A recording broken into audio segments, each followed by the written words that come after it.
Bapak Ibu, apa suara saya terdengar jelas?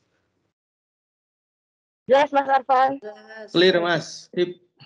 Lalu untuk screen juga terlihat jelas juga ya? Jelas. Ya, baik. Terima kasih Narsum, konfirmasinya. Narsum juga jelas, Narsum. Oh iya, foto saya, video saya juga jelas ya. Siap. Oke, terima kasih Mbak Kiki dan SDM selaku panitia yang telah memberikan kesempatan saya untuk menjadi narasumber di acara Novlix pertama nih di tahun 2022 ini. Saya dari mewakili divisi engineering PGN LNG Indonesia akan mencoba membawakan sebuah tema yang semoga kontekstual ya dengan proyek yang sedang kita hadapi ya, yaitu proyek Papua Utara ini ya. Jadi judul materi saya ini adalah Marine Infrastructure Terminal Penerima LNG. Selayang pandang aspek desain dan konstruksi. Baik, agendanya kurang lebih ada 5 poin, yaitu overview, lalu ada aspek desain, aspek konstruksi, aspek konsep opsional, serta summary. Sebelum lanjut, jadi saya akan menyampaikan disclaimer. Jadi materi ini akan sangat general gitu ya, dan cenderung tidak terstruktur. Jadi bisa jadi banyak yang tidak terbahas ataupun secara sekuensial kurang rapi gitu ya, karena ini memang selayang pandang gitu ya. Ibaratnya saya cuma ingin memperkenalkan gitu istilah-istilah, lalu apa saja sih yang yang menjadi bagian dari marine infrastructure gitu ya. Jadi dari seluruh proyek terminal LNG itu bagian kecilnya itu marine infrastructure. Nah, saya hanya bahas itu gitu ya. Dan itu pun hanya dari segi desain dan segi konstruksi gitu ya. Masih banyak lagi yang belum dibahas seperti HSSE, masalah keekonomian, masalah project management dan lain sebagainya. Yaitu menjadi mungkin PR kita bersama nih, siapa tahu ada yang mau mengisi di aspek-aspek tersebut. Baik, tadinya saya kalau ada pertanyaan pengen langsung sih sebenarnya supaya konsepnya ngobrol gitu ya. Cuman saya ikuti peraturan dari panitia saja. Pertanyaan akan berlangsung di sesi akhir ya. Baik, akan saya mulai Bapak Ibu. Ini section overview ya.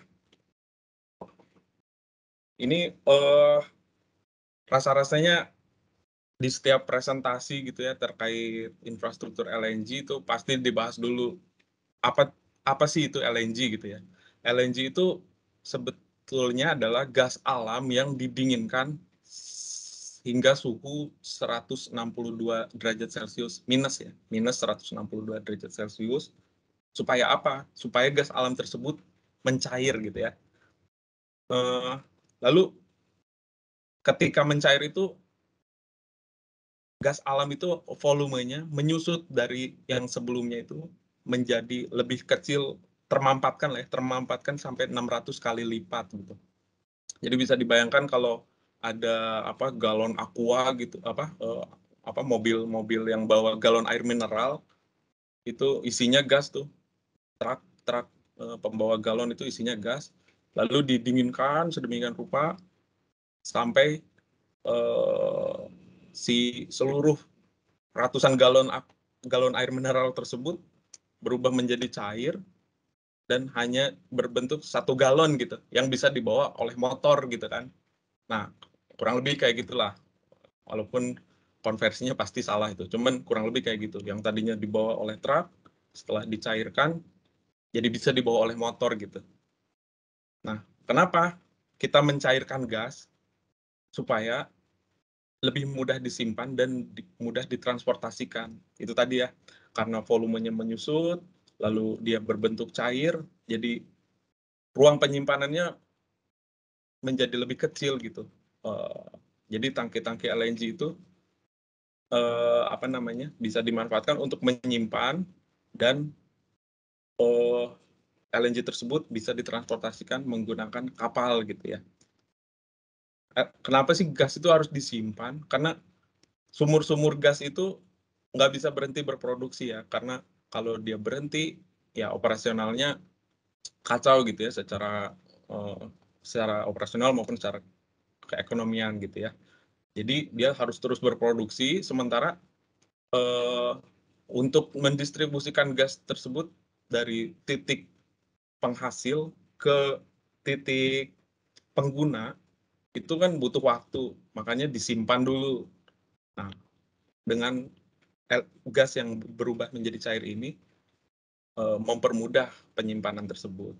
Lalu dari titik penyimpanan akan diisi ke kapal untuk kemudian ditransportasikan. Ya bayangkan titik penghasil gas itu berjarak ribuan mile dari titik pengguna gas. Kalau kita sambungkan dengan pipa, tentunya akan sangat tidak ekonomis ya. Makanya solusi LNG cair ini salah satunya adalah untuk memudahkan transportasi gitu ya. Nanti di titik pengguna LNG tersebut harus dipanaskan kembali supaya dia berubah bentuk lagi menjadi gas. Ya, secara umum rantai pasoknya ya seperti ini ya, dari kilang lalu ke fasilitas transportasi yaitu kapal LNGC atau mungkin kereta bisa juga ya, atau mungkin trucking gitu kan. Lalu ke terminal penerimaan. Oh enggak, sorry, kalau transportasi yang ini khusus kapal ya, karena kan jumlahnya besar ya. Lalu diantar ke terminal penerimaan LNG, lalu dari terminal penerimaan ini akan diantar kembali ke konsumen sebagai gas ataupun sebagai LNG cair gitu via kereta maupun apa tadi isotrak gitu ya. Nah ini nih secara skematik kurang lebih seperti ini ya. Ini nih yang dinamakan kilang. Itu di sini ada sumur gas gitu ya. Dia penghasil gas. Lalu gas tersebut diproses di kilang LNG sehingga menjadi cair, didinginkan sedemikian rupa menggunakan teknologi pendingin sampai minus 162 dan berubah bentuk menjadi cair, ditempatkan ke storage. Dari storage di loading gitu ya, dimuat ke LNGC. LNGC akan berlayar ratusan kilometer, ribuan kilometer ke terminal LNG, terminal penerimaan LNG. Lalu dari sini dilakukan bongkar atau unloading ya, dimasukkan ke storage, dari storage diregasifikasi, dari hasil regasifikasi itu disebarkan melalui jaringan pipa gas, bisa untuk industri, bisa untuk perkotaan, bisa juga untuk electricity. Juga bisa juga LNG yang disimpan di storage tersebut didistribusikan melalui trucking gitu ya. Ya banyak opsi lah. Itulah fungsi terminal penerimaan LNG. Nah, yang akan kita bahas itu titik kecilnya ini nih, marine infrastructure. Marine infrastructure terminal penerimaan LNG gitu ya. Oke. Ya, Bapak Ibu mungkin ada yang pernah lihat atau ya pernah berkunjung gitu ke pantai gitu ya, atau ke pelabuhan, mungkin pernah lihat hal-hal yang ada dalam foto ini ya. Jadi ini bisa dijelaskan nih satu persatu. Kalau ini ya contoh breakwater namanya ya. Breakwater ini untuk pengaman pantai ya. Jadi kalau ada pantai terabrasi atau enggak dia pelabuhan, lalu gelombangnya tinggi, maka dilindungi oleh breakwater ini yang ditumpuk sedemikian rupa sehingga gelombang di sebelahnya sini menjadi lebih rendah gitu. Ya, itu cocok tuh untuk kayak pelabuhan ikan nih kan, pelabuhan nelayan. Nah ini ada tempat bersandarnya kapal-kapal nelayan yang didesain khusus, dilindungi oleh breakwater sehingga gelombang dari arah laut lepas ini tidak mengganggu sandarnya kapal gitu ya. Lalu ini ada contoh channel masuk gitu ya, alur masuk pelayaran. Jadi dari lautan lepas masuk ke alur pelayaran ini untuk kemudian dia bersandar di dermaga-dermaga yang ada di komplek terminal pelabuhan tersebut. Lalu kalau pernah lihat struktur beton masif seperti ini, lalu ada tiang-tiang pancangnya yang masuk ke dalam laut, yaitu dinamakan jetty. Jetty ini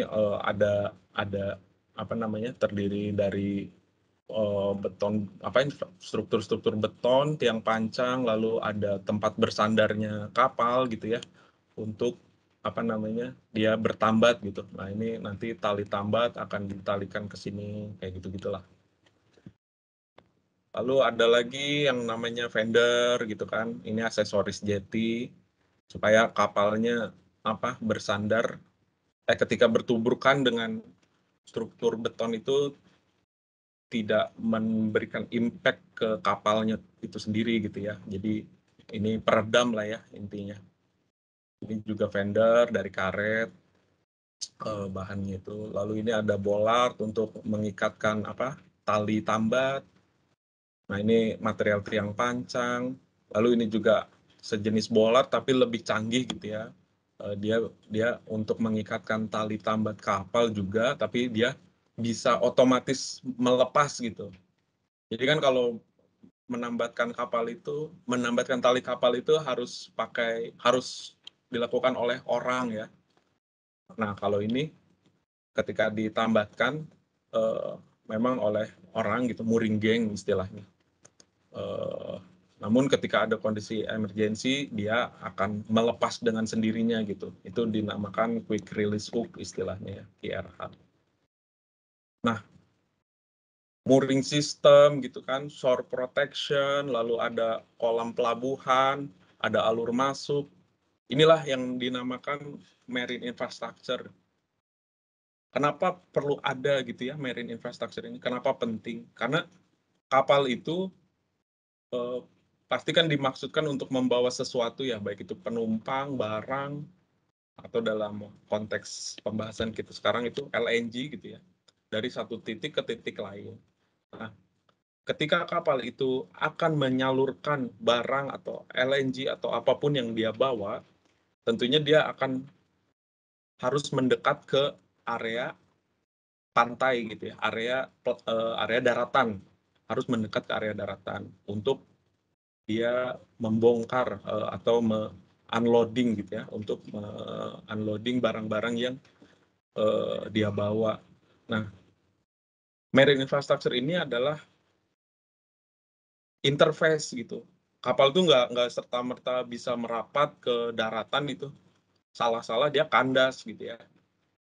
Maka marine infrastructure ini sangat penting sebagai interface antara kapal dengan daratan gitu ya. Marine infrastructure ini dikondisikan sedemikian rupa, kedalamannya dikondisikan, ketinggian gelombangnya dikondisikan, area tambatnya ada, dikondisikan juga sesuai dengan spek kapal dan lain sebagainya. Tanpa itu kapal-kapal itu tidak bisa bersandar gitu. Lalu ketika kapal itu melakukan proses unloading, dia tuh pasti dalam keadaan mati gitu ya, mesin mati. Karena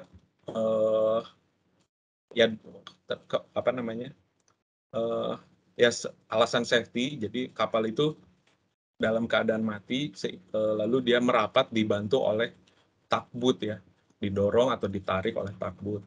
Dia tidak menggunakan energinya sendiri gitu. Lalu dia tambat, lalu diikat gitu di mooring system. Jadi tanpa mooring system ini, kapal LNGC yang bermiliar-miliar harganya itu dalam kondisi mati ya tidak jauh bedanya dengan perahu kertas gitu ya. Dia akan terombang-ambing ke sana kemari, tersapu arus, tak tentu arah dan lain sebagainya lah ya. Jadi itulah pentingnya gitu mooring system, marine infrastructure bagi kapal gitu ya. Lanjut.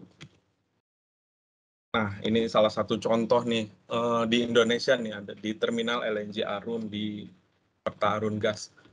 Ini salah satu marine infrastructure yang sangat ideal gitu ya. Di sana dikondisikan sedemikian rupa, terdapat alur masuk yang ideal, lalu ada kolam putar. Ini kolam pelabuhan ya, untuk bermanuvernya kapal gitu kan, positioning sebelum dia bersandar di jetty gitu. Nah, ini yang tadi saya cerita dibantu oleh tugboat ya. Nah, ini juga apa namanya, terdapat kilang-kilang storage tank untuk penyimpanan LNG, lalu di sini jetty-nya untuk bongkar muat LNG dari kapal ke darat ataupun sebaliknya gitu ya. Nah, kolam pelabuhan ini penting sih untuk area yang memang kondisi gelombangnya, kondisi arusnya itu sangat tidak terkontrol gitu ya. Nah, maka saya rasa dulu untuk desain ini kenapa digunakan desain kolam pelabuhan seperti ini, karena mungkin di sana kondisi lingkungannya cukup gelombang tinggi, arus besar gitu ya. Jadi di sini itu area aman gitu, area aman untuk kapal bersandar dan melakukan proses bongkar muat gitu ya. Lalu pasti di sini kedalamannya terkontrol, selain gelombang dan arus tadi pasti kedalamannya juga terkontrol. Jadi ya itulah kelebihan dari kolam pelabuhan. Kita lanjut ke aspek desain. Ini sekedar ilustrasi supaya ada relevansinya dengan proyek kita nih yang katanya open teknologi ya, selain jetty konvensional. Ya tadi Arun ini termasuk salah satu jenis jetty konvensional ya. Jadi jetty berstruktur beton tersambung ke darat, yaitu konvensional. Ini opsi-opsi yang unkonvensional seperti jettyless ataupun platform offshore platform ya. Untuk tahap pertama, tentunya kita harus merumuskan konseptual desainnya, gitu. konseptual study dari sebuah proyek marine infrastructure. Kita harus bisa mendefinisikan proyek ini fungsinya apa, akan menyalurkan berapa banyak LNG, lalu kapal yang akan sandarnya itu seperti apa, LOA atau length overall, jadi panjang dari ujung ke ujung kapal itu akan seberapa panjang, ini LOA ya. Lalu DWT-nya berapa atau dead weight ton ya, berat matinya kapal itu berapa, lalu draft kedalaman kapal itu tercelup di perairan itu berapa, lalu kita mau teknologi seleksinya seperti apa, apakah proyek tersebut dimaksudkan untuk regasifikasi LNG menggunakan FSRU yang sandar di jetty atau menggunakan floating storage unit seperti konsepnya Lamong gitu. Lalu di sini ada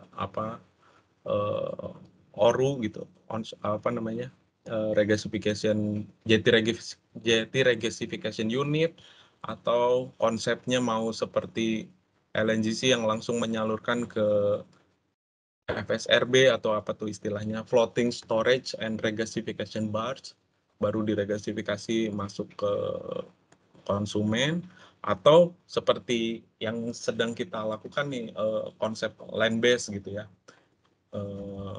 Jadi marine infrastrukturnya dimaksudkan hanya untuk disandari oleh LNGC, kemudian LNGC menyalurkan LNG ke daratan gitu kan, dan semua fasilitas regasifikasi dan penyimpanan LNG ada di darat, itu istilahnya land base ya. Lalu konsep mooringnya akan seperti apa, mooring sistemnya apakah seperti jetty konvensional yang terdiri dari breasting dolphin dan mooring dolphin, atau menggunakan konsep jetless. Jetless ini semacam barge yang bisa maju mundur ya, mendekati dan menjauhi kapal. Lalu LNGC nanti akan menyalurkan LNG lewat barge ini, dan dari situ LNG akan disalurkan ke namanya flexible host gitu yang terapung di lautan itu.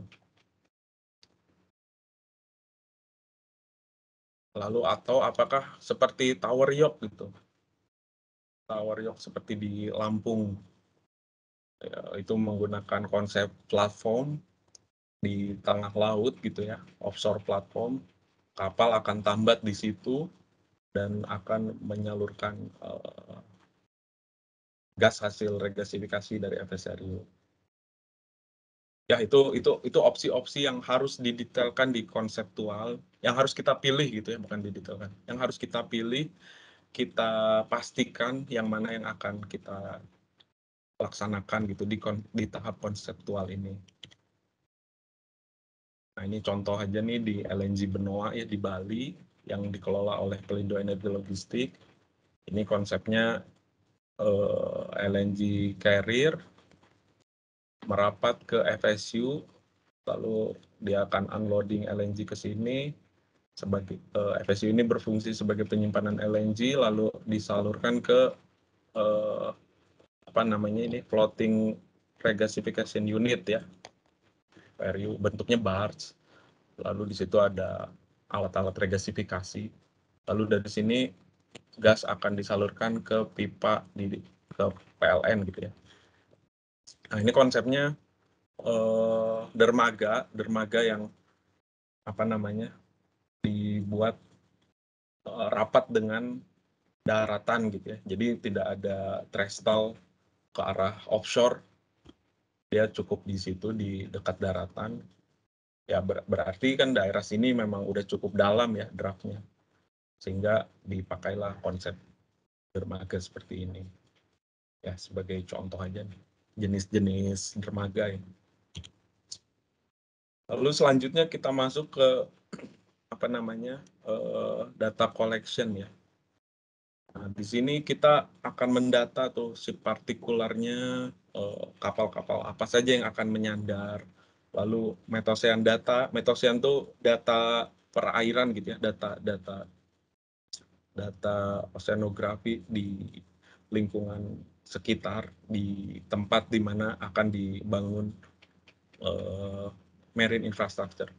Apa saja sih di situ yang perlu kita perhatikan itu adalah pasang surut air laut di area tersebut seberapa tinggi ya kan, lalu gelombang, lalu arus berapa besar dan arahnya seperti apa, lalu dilanjut ada hal-hal tersebut seperti metosean data tersebut sangat dibutuhkan untuk kita menentukan elevasi jeti itu sendiri ya. Jadi ini kan perairan nih, ada pasang surutnya, dia naik turun, ada juga gelombang, ada juga arus gitu ya. Nah, ini ketinggian naik turunnya perairan ini sangat mempengaruhi desain seberapa tinggi level jeti itu supaya dia bisa mengakomodir naik turunnya kapal. Ini taruhlah kapal ya. Kapal juga kan akan naik turun ya, mengikuti perairan. Nah, level ini tentu adalah level paling optimal di mana dalam kondisi pasang surut seperti apapun, kapal masih tetap bisa bersandar dengan aman dan melakukan kegiatannya dengan aman gitu ya. Nah, ini jadi kaitannya data kapal tadi, LOA, DWT, draft dengan ketinggian muka air di lingkungan tersebut. Lalu ada survei batimetri, kita ingin tahu nih, ini survei batimetri. Kita ingin tahu kontur perairan di sana seperti apa, tujuannya apa, supaya kita bisa yakin bahwa perairan di situ sudah masuk kriteria draft yang dipersyaratkan untuk kapal bisa masuk dan bersandar dengan aman. Jika ternyata area tersebut konturnya naik turun terus tidak sesuai draft kapal, solusinya apa? Ya antara pindah tempat sandar, pindah titik sandar, atau enggak melakukan dredging dan lain-lain gitu kan. Pengerukan lah istilah bahasa Indonesia ini. Lalu kita perhatikan juga soil data. Soil data itu data tanah ya. Data tanah di situ seberapa dalam tanah keras di daerah tersebut, lalu jenis tanahnya seperti apa, untuk kita bisa menentukan metode pancang yang bisa kita lakukan, apakah menggunakan pile hammer tuh seperti palu gitu, diketok-ketokan ke tiang pancang. Nah ini yang tiang pancang nih. Ini yang panjang-panjang ini tiang pancang sebagai strukturnya jetty ya. Nah, cara pasangnya itu ada diketok seperti palu gitu. Ini contoh palu ya, diketok gitu. Atau enggak ada yang konsepnya drilling gitu kan, dibor. Nah, itu tergantung dari kondisi tanah di sana gitu kan. Lalu kita harus juga perhatikan regulasi, standar, dan desain code. Di sana regulasi pemerintah seperti apa area tersebut. Jangan-jangan di sana area cagar alam misalkan, atau enggak di sana area hutan bakau, ya artinya kita mau nggak mau harus pindah gitu kan. Penempatan jetty layout kita harus pindah dari tempat semula.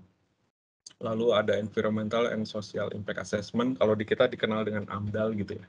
Itu di awal justru ya, kalau di proyek kita ini AMDAL justru di awal ya. Ya seperti itu kurang lebih.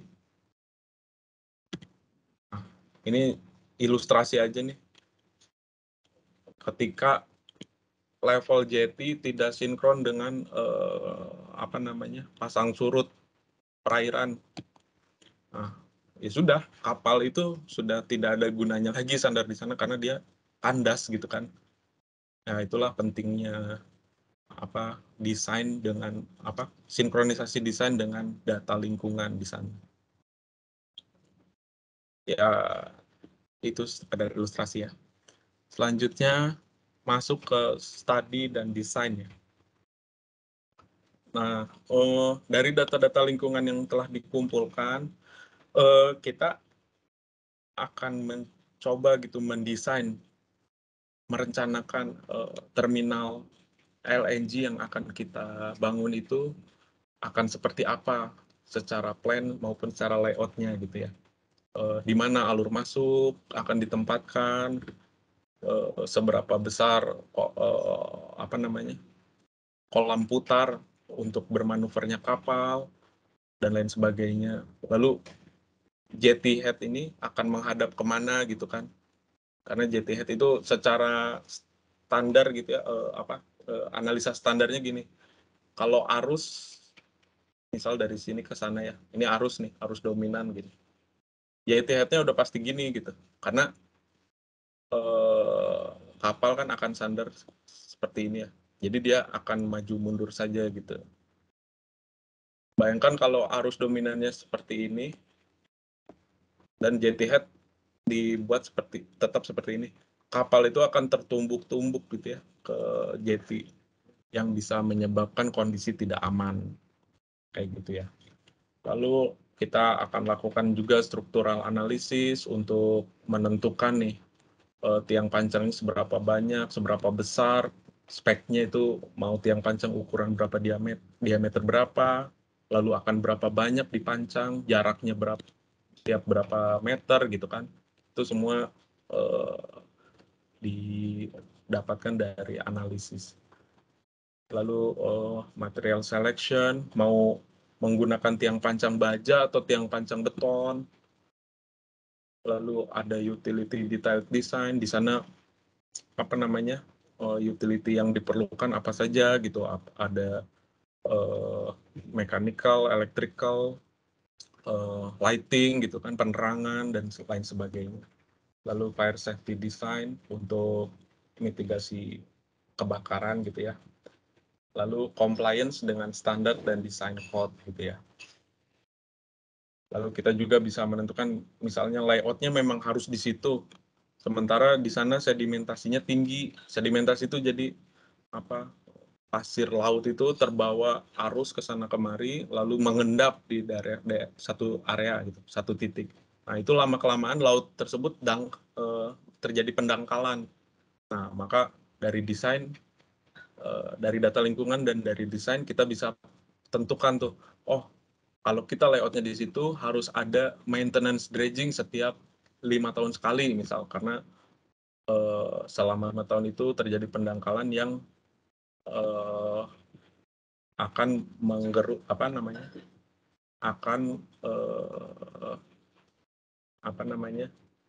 mengurangi spek draft yang dibutuhkan gitu untuk standarnya kapal, maka harus ada maintenance dredging seperti itu kurang lebih. Nah, ini beberapa standard and design code juga recommended practice yang biasanya ada di perencanaan marine infrastructure gitu ya. Di sini dibahas nih tentang detail-detail gitu, harus seberapa tinggi jetty, harus seberapa tentang kapasitas bollard tadi, tempat untuk mengikat tali tambat tadi, lalu layoutnya harus seperti apa, di sini dibahas semua, termasuk tata cara konstruksinya ya. Nah, ini kita lanjut ke aspek konstruksi. Nah, di aspek konstruksi ini tentunya tetap ada pekerjaan engineering ya, pekerjaan analisis, bagaimana kita menganalisis metode konstruksi yang akan dilakukan. Kayak tadi, kita dapat data dari lingkungan, kita bisa analisis tuh, oh ternyata daerah tersebut bisa tuh dipancang dengan pile hammer, ini nih istilahnya pile hammer nih, seperti palu gitu, palu untuk memaku gitu. Atau bisa juga ini pasang surutnya di situ cukup ekstrim gitu. Pada waktu tertentu daerah tersebut kering tuh, bisa jadi untuk section dekat-dekat pantai kita nggak perlu menggunakan barge sehingga bisa menghemat karena daerah tersebut kering misal. Nah, itu tuh analisa-analisa konstruksi tuh untuk metode konstruksi seperti itu. Lalu analisa marine spirit. Marine spirit itu alat-alat berat yang dibutuhkan ya. Standarnya kayak gini lah. Pasti di setiap konstruksi itu ada alat angkut ya, alat angkat. Ini keren ya. Lalu ada alat angkut. Dalam hal ini contohnya material barge gitu. Dia yang membawa nih, ini nih pile-pile tiang pancang ini dibawa oleh material barge. Lalu dioper ke alat angkat, lalu di hammer gitu ya untuk dimasukkan ke dalam tanah.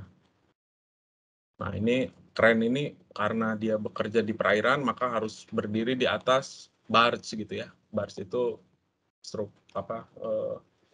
kayak kotak aja gitu yang bisa terapung dari kotak baja tuh yang bisa terapung dan dia bisa dinaiki oleh alat-alat berat gitu. Lalu mobilisasinya seperti apa, peralatan tersebut ada di mana, lalu proyeknya ada di mana, mobilisasinya akan memakan waktu berapa lama, berapa besar biayanya, dan lain-lain. Lalu survei. Survei yang dimaksud adalah survei konstruksi ya. Kalau kayak kita yang seperti yang kita lakukan sekarang di PLI kan itu namanya pre-construction survey atau survei data primer. Itu kita survei untuk mendapatkan data-data lingkungan tadi. Kalau survei yang dimaksud di konstruksi ini adalah survei konstruksi gitu. Jadi contohnya ini nih, ini kan tiang pancang nih, titik-titik ini kalau Bapak Ibu melihat ya. Nah itu kan ada jarak sekian tuh, jarak tertentu dan rapi gitu. Nah itu yang menentukan siapa? Surveyor itu, surveyor yang menggunakan theodolit atau total station, dia nembak dan berkoordinasi dengan operator tiang pancang gitu kan. Oh posisinya geser berapa senti ke arah kiri, berapa senti ke arah kanan. Nah itu yang menentukan surveyor. Nah itu fungsinya survei di konstruksi seperti itu. Lalu Mas Arfan? Yes, silakan. Maaf, waktunya 5 menit lagi ya. Baik, baik. Untuk dipersingkat materinya. Silakan. Ya. Oke, selanjutnya ini ada proses-proses lain nih, seperti dredging, reklamasi, lalu shore protection tadi ya, pengamanan pantai menggunakan breakwater ataupun seed pile ya. Nah, ini dilakukan ketika memang kita butuh draft yang lebih dalam, kita butuh lahan yang lebih luas gitu kan, lakukanlah reklamasi. Kita butuh draft yang lebih dalam, lakukanlah pengerukan seperti itu.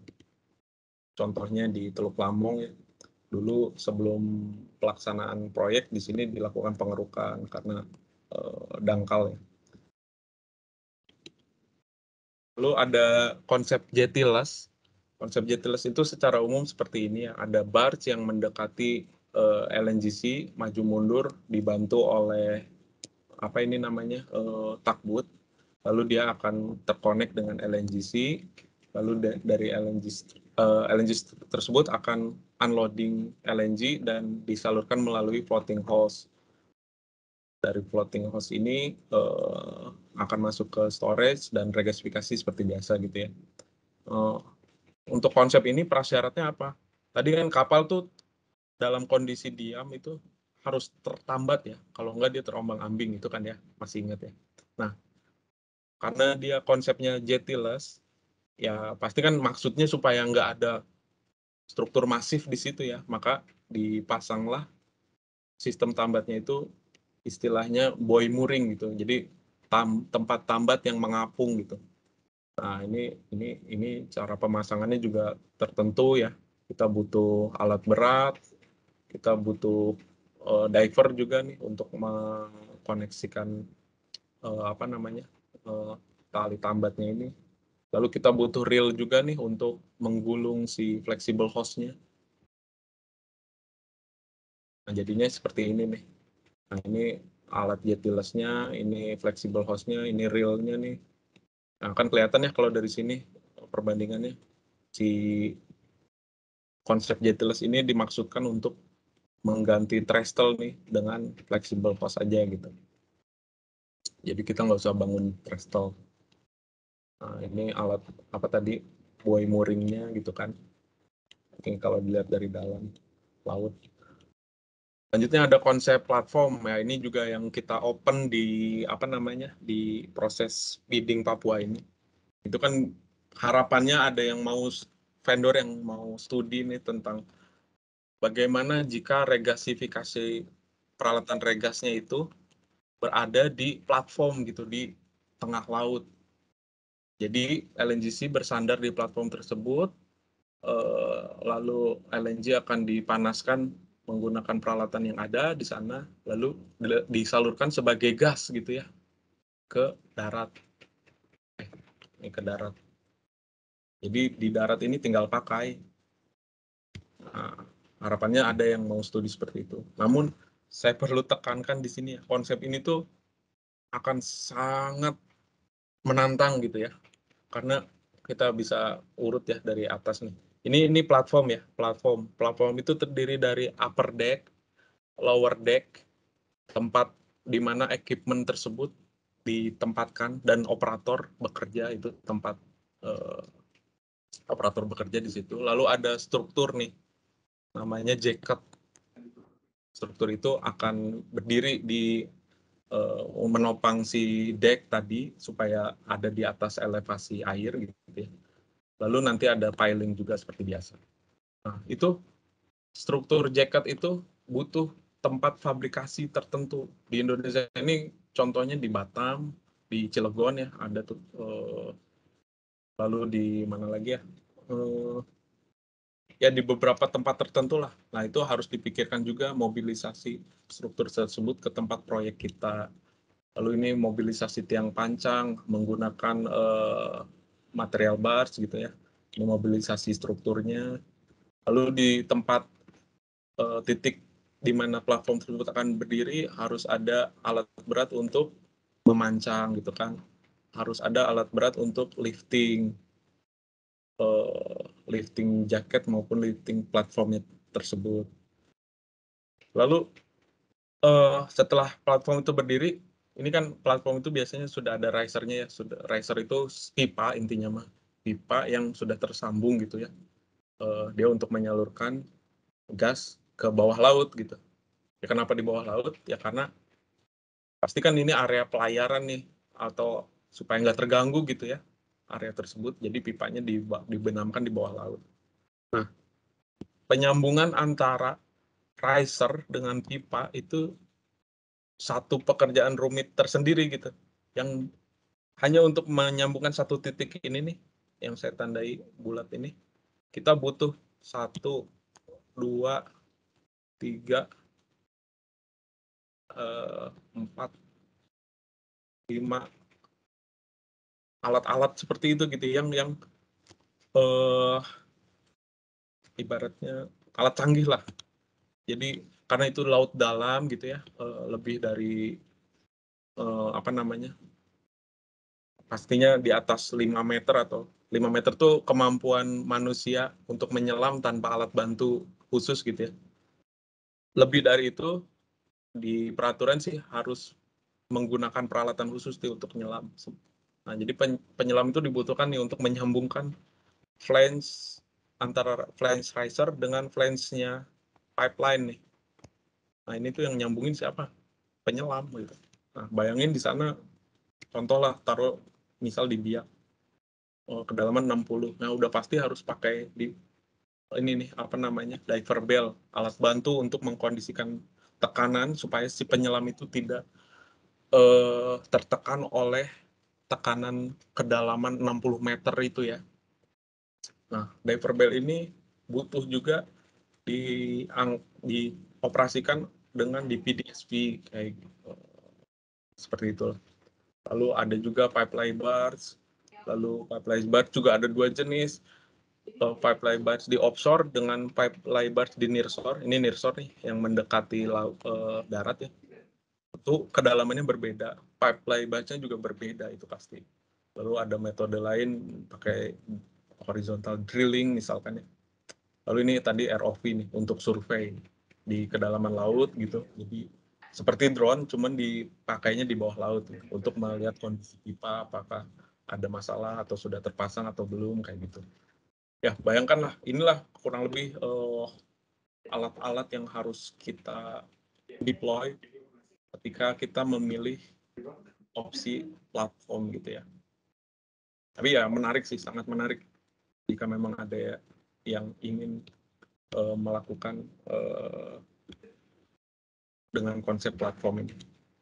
Nah, ini contohnya ya, platform ini platform fix ya. Iya. Contohnya yang nyata di FSRU Lampung. Seperti itu sih. Mas Arfan, maaf. Saya Baik, lihat udah. ini slide presentasinya masih panjang. Apa butuh tambahan waktu? Ini 2 lagi, ini dan terakhir udah. Oke, baik. Ya, silakan Mas Arfan. 3 lagi. Jadi ini selanjutnya setelah konstruksi kita ada testing gitu ya, dan handover. Testing ini ya isinya pre-commissioning, commissioning, gas in, trial operation. Jadi bagaimana LNG ini disalurkan secara real gitu ke fasilitas yang sudah dibangun, lalu dilakukan percobaan selama beberapa waktu sesuai kontrak supaya kontraktor menjamin gitu fasilitas ini berfungsi sebagaimana mestinya. Lalu ada sertifikasi, ada training dan lain-lain ya, itu diatur di kontrak. Ini seperti yang tadi saya sudah bahas pro dan cons-nya ya. Ini intinya aja nih, secara aspek desain untuk platform dan jetty konvensional kita bisa leluasa menentukan kapasitas kapasitas infrastruktur tersebut untuk melawan dalam tanda kutip ya kondisi lingkungan. Jadi mau kondisi lingkungan di sana gelombang tinggi, arusnya deras, ya kita tinggal besarkan gitu ukuran pancangnya, kita tinggal pilih material yang bisa menahan beban lingkungan sebegitu besar gitu kan ya. Ya kita leluasa. Nah, beda dengan jettyless konsep. Kalau jettyless konsep ini ada limitasi faktor lingkungan gitu ya. Jadi dia secara aspek desain, kabarnya sih kalau lihat dokumen-dokumen vendor itu di 2,5 meter itu udah maksimum tuh. Jadi di atas, ketika kondisi gelombang di sana di atas 2,5 meter, tentunya jetless ini tidak bisa dioperasikan. Lalu dari aspek konstruksi, ini di Indonesia sudah banyak kontraktor, juga fabrikator material yang memang sudah mumpuni. TKDN saya kira bisa mencapai 100% nih kalau untuk jeti konvensional. Lalu kalau untuk platform, yaitu secara konstruksi kita masih butuh teknologi-teknologi dari luar gitu ya. Lalu secara cons-nya nih, ini yang poin-poin pentingnya aja. Untuk jeti konvensional ini footprint-nya sangat besar ya, tentunya karena dia ada pembangunan masif ya di lautan, juga pembangunan masif di daratan gitu ya. Kalau untuk platform, nah footprint-nya sangat kecil karena dia hanya seluas panjang kali lebarnya platform ini saja, dan itu ada di tengah laut gitu kan. Jadi harusnya aman dan minim gangguan sosial. Beda dengan jeti konvensional yang potensi gangguan sosialnya sangat besar. Ya, kurang lebih seperti itulah. Lalu kalau bicara aspek OM, ya tentunya jeti konvensional yang juara ya, karena kita sudah banyak benchmark dan database yang tersedia dari puluhan atau ratusan jeti konvensional yang sudah ada di Indonesia. Nah, sementara kalau jetless konsep maupun platform, untuk penggunaan regasifikasi ini, ya benchmark kita masih belum banyak ya. Oh, kalau jetless benchmarknya masih belum banyak, tapi kalau untuk platform, benchmarknya ada, tapi pasti menggunakan benchmark rate offshore. Jadi apa-apa itu pasti mahal. Mau kirim tukang las aja gitu untuk perbaikan supportnya tangki misal, pasti dia akan minta rate offshore gitu, karena itu ada di offshore. Kayak gitu contoh sederhananya. Lalu secara aspek HSSE itu pasti lebih ketat di offshore. Kurang lebih itulah perbandingan pro and cons-nya. Ya, ini kita recall aja ya. Jadi kita tadi sudah bahas tentang terminal LNG, apa fungsinya, itu untuk interface kapal ke daratan gitu ya. Lalu marine infrastructure tadi, itu tadi untuk interface kapal ke daratan itu adalah marine infrastructure. Lalu aspek desain kita bahas dari konseptual, data primer, DED sampai ke compliance dengan regulasi. Lalu selanjutnya ada aspek konstruksi, alat-alat berat apa saja tuh yang dibutuhkan gitu ya untuk setiap opsi. Lalu next concern-nya saya kira ada, ya ini kalau ada kesempatan ya, saya tertarik sih kalau mau bahas tentang dredging, tentang shore protection, tentang kegiatan prekom tuh, terutama kalau kegiatan prekom offshore itu sangat meriah lah itu ininya, pekerjaannya. Nggak hanya injek air dan nitrogen seperti di darat gitu, di offshore tuh lumayan meriah lah di sana, banyak sekali hal-hal yang perlu dipersiapkan. Lalu mungkin ada bahasan tentang project management, cost estimation, construction method. Nah, ini mungkin bagi yang berminat nih, saya saya usul opsi nih. Mudah-mudahan ada yang mau nih bahas tentang keekonomian, marine infrastructure, lalu bahas tentang ONM maupun Hazid, Hazub, dan HSSE-nya marine infrastructure. Demikian dari saya. Semoga bisa dipahami. Silakan jika ada pertanyaan. Terima kasih.